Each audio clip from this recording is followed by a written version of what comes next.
ঘটনাটি ঢাকার গুলশানের পুলিশ প্লাজা ও এর মাঝামাঝি স্থানে।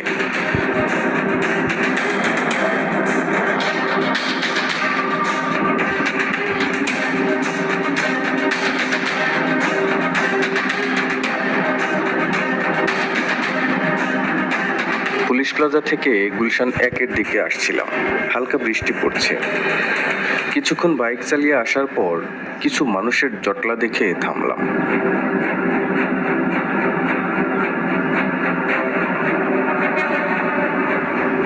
এগিয়ে গিয়ে দেখি বেশ কয়েকজন এই লোকটাকে চারদিকে ঘিরে ধরে রেখেছেন।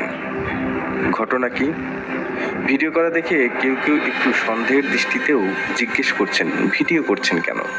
ওদের কথার পাত্তা না দিয়ে জিজ্ঞেস করলাম, জানতে পারলাম মহাখালী ব্র্যাক সেন্টারের পাশে এই ভাই একটি পণ্য ডেলিভারি দিচ্ছিলেন। Cycle lock